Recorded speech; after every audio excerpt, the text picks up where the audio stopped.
Good morning. It's Beth from Ruth Stitchery and ruthstitchery.com. And I'm really excited today that we have Ben and Tiny here from Woodcraft, who are our neighbors here in the Market Center. A couple of months ago, I guess, I can't believe it's been that long, but we had a couple of people over from Who Gives a Scrap. We wanted them to share what they did for our community and what they have to offer. And it sort of sparked a little flame in us to think that, you know what, periodically we should reach out to other retail stores here in Colorado Springs who kind of cater to that creative community. And we thought, why not just tap into our next door neighbors and find out a little bit more about their store and what they have to offer. So thank you guys so much for coming this morning.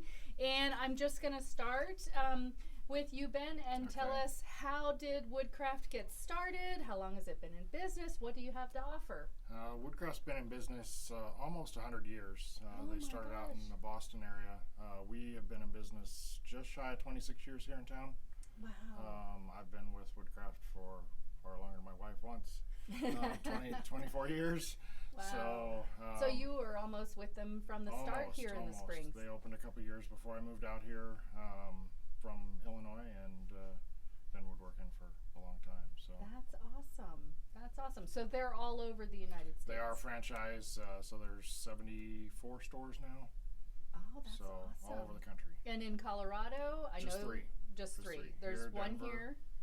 Loveland, and Denver. Okay, that's great. So what is it that Woodcraft offers? Like, if I walk in your door, what am I there to find? What's going to be there? We've got all the tools and supplies for woodworkers, hobbyists, pros. We also teach classes, do free demos a couple times a month, showing techniques. That's awesome. So, you know, we have a front row seat to cars pulling up and very large boxes and equipment coming out of your door. So what are those? Like, what are some of those really large tools that you have that these woodcrafters are purchasing? The biggest tool boxes are probably table saws and band saws, CNCs, lots of lumber going out the door. Oh my goodness. And so what makes the wood that you guys carry over there different from like these box stores that you can go to? I mean, do you carry very specific types of wood? Yeah, the stuff that Home Depot and Lowe's have is usually geared towards construction. Pine, we don't do much pine. Most of ours is hardwoods. We try to carry probably 50 to 60 species, not a large quantity in any one thing. Like they would have big bays of stuff. We may have 10, 20 boards of one kind. So it's very specialized, very specific. Yeah. That's awesome. So tell me, how did you guys get started? Because I'm assuming you both do your own woodcrafting to want to be involved in that. So I'll come back to you, Ben, since you've been talking, and we'll talk to Tiny. I'm just a muscle. Well, what got me into woodworking was my wife. She went on Pinterest, which is kind of one of the husband's worst nightmare because everybody finds stuff Lisa on calls it Pinterest the devil. Yeah. Because it makes you want to do all the things you see in there. So she found a couple of little DIY projects. She tried to do it, and then she asked me to do one. If you look at some of the stuff I make now and my very first project, it's been a wonderful journey. I want to say my first project was a shelf spice rack. Yes. And it was great until I put some bananas on it, and the bananas took the whole shelf down. So I learned a lot. But as time went on, I transformed it and geared it towards helping me with my PTSD because I was in the military at the time, and that's a really stressful environment at points. So it did help me with having an avenue for getting away from things and having kind of like a safe place. So from there, it turned into a hobby, that turned into a business, that turned into me walking into Woodcraft one day and was like, hey, can I work here? Yeah. And got the job. So now I'm the mobile forklift and the security guard and Ben's favorite employee. Yeah, But yeah, that's like how I got the into favorite it. child. Yeah. Yeah. Oh yeah, you're the favorite. Yeah. Well, I'm glad you touched on that because we kind of have a saying in quilting that quilting is cheaper than therapy. Yeah. But if you go deeper than that, I completely believe that tapping into some sort of creative outlet can certainly help calm the mind. Yes. It can, calm the soul, and put you in touch with other people who have those same interests that I just think all around is quite healthy for our own mental health and all of those things. So I'm glad to see that we were right. Like, no matter what your creative outlet is, we're all kind of tied together in this community that, it gives us joy, but it also does so much more for our soul as well. Ben, how did you get started? I've been woodworking since junior high. I grew up in middle Iowa, small farm town, so we had shop class junior high through high school. Yeah, do they even have shop class anymore? There's a few schools that do. Some of it's coming back as trades because a lot of kids don't want to go to college, so they're trying to do some Looking of the to trade learn a stuff skill. in schools. Yeah, that's awesome. But certain districts, D20 and D38 have the most. D11 has a few. Widefield and Harrison have some as well. That's so great. there's a big facility down in Widefield that has full trades going through plumbing and electrical as well. So That's awesome.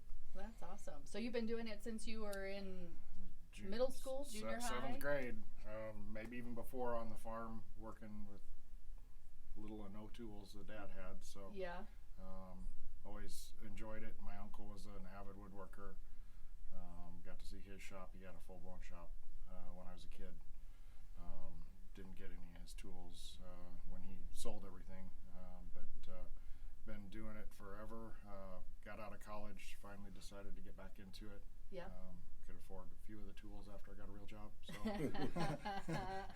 can't do much when you're in college. So been doing cabinets, furniture, mainly. Yeah. Small turnings. That's great. So. Well, I'm glad to hear it's also not an inexpensive hobby.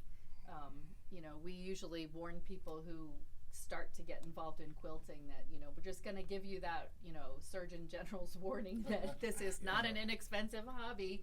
That you kind of have to build up to be able to spend some of the things that are as expensive as they are, but kind of make it a lot more fun, more efficient, and that kind of thing. All right. So you mentioned a little bit about classes in the beginning. What kinds of classes are you guys offering? Do you personally teach classes? I do. I'm starting to teach. I teach the simple heirloom box, which is helping people learn how to make a small little box, which I found out making a box is actually harder than I thought it was. But Ben allowed me to start doing a class. I already did my first one. I have another one coming up next year in March. That's awesome. So that's and is that class. like a one day or that's several times? It's a 2-day class. 2 day, okay. Mine is a 2-day class. That's awesome. And do you teach classes, Ben? Not as much as I used to. We're trying to run the store and keep stuff in stock during this whole mess of COVID. It's hard. Has been difficult, but supply chain settled. I do a different type of box class. I was doing the cabinetry class. Somebody else has taken that over at this point. Okay. I've done a few small turning classes as well, but we kind of leave those to a couple of the other instructors for the pens and whatnot. So what are some of the other classes, just in general? The smallest classes, we do have some basic technique classes with regards to specific tools, table saw, bandsaw, CNC, which is all instructional, learning the software. The small turning classes, which is making a pen or an ornament or something along those lines. Oh, neat. That's probably the least expensive. Depending on which kit, it can be as low as $75, could be around $100. Mm-hmm. That's usually a 3 or 4 hour class. That's about the shortest class we do. The others are 2-3 days sometimes. So we have a small furniture class that's a 3-day three full days, and you take a little end table home. That's awesome. I want to make an end table. Okay, so how can somebody like myself find out about the classes? Like when they are, how much they are? Do you have to come into the store? How can they reach out to you? They can find them online. We do put them in our monthly flyer, but the only downfall of that is sometimes they're full before that ever goes to print because we have to schedule 3 to 4 months in advance. So we're already scheduled. Actually, we've got a lot of classes already scheduled for next year. Woodcraft.com, find Colorado Springs store, and then there's a classes tab under there, and it'll give you the full list with the description, cost, and they have to call to sign up at this point, but Woodcraft is working on a way to get them to sign up online. It hasn't happened yet. Yeah. Call or come in. And if they're interested in a class that happens to be full, do you guys have a wait list? Do they can get their name on a wait list so that if you offer it again, you guys can call them or reach out to them? Yeah, we do have a standby list. If we don't have the class scheduled, if it is scheduled and it's full, we put them at the bottom of the class list, and if somebody cancels, we call them for that, or we will put them in the next one and let them know when that's available. Awesome. So you mentioned your website is just woodcraft.com, and then we talked a little bit about social media. A lot of people are, that's where they first start to look up some information. So Andre, you said that there is a Facebook page for Woodcraft, so yes. How would they find it here? So if you're going to be on Facebook, you're just going to type in Woodcraft Colorado Springs and then in the search engine, and it should pull up our store. Currently, right now, I'm one of the employees that's working on the Facebook page, updating it with pictures from our classes, and if we have any sales, I try to throw that stuff on there too. So hopefully next year it'll be a little bit more interactive, and then I'm working on starting a TikTok page for us or channel for us. So you're gonna dance? I don't know if I'm gonna be dancing. No, Count me out. But he has some You're moves. not teaching those classes? He's got some moves. But yeah, no, because I Leave mean, that to Dan. social media is one of the biggest things that everybody is doing, and if you really want to get your business out there, you want to put it out there for everyone because everyone has their phone in their hands. So right, and try to do certainly that. if they go to Woodcraft Colorado Springs on Facebook, there's a link to your website, and Yep. they can get more information that way too. All right. Anything else you want to share that I didn't ask you about your store? We have lots of inventory, lots of sales coming up. To find out the Black Friday stuff, they probably won't advertise that early, but if you come in and ask, we can tell you because they do allow us to do some stuff ahead of time. Yeah. If we have the inventory. So. That's awesome. Well, I appreciate you guys coming over here and spending a little bit of time with us. Now, before you leave, though, every time we interview anyone, whether it's our own staff or someone outside the store, I like to do what's called rapid fire at the end.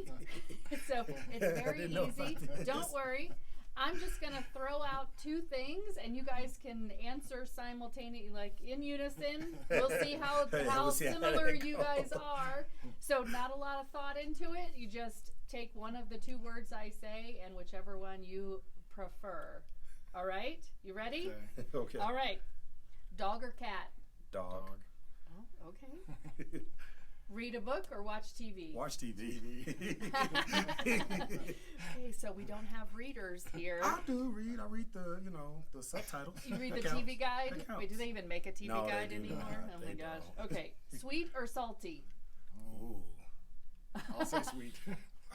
I like salty. Okay, all right. Beach or mountain? Mountain. Oh, see, they're in the right Yeah. spot. Summer or winter? Winter. That's a toss-up, but probably winter. Okay. All right, Andre, this one's just for you. Are they quilts or are they blankets? They're sheets. No. No, quilt. I learned not to call good job. Learn. Nice. Well, thank you guys again so problem, much thank you. for coming in. Please check out Woodcraft. They're right next door to us.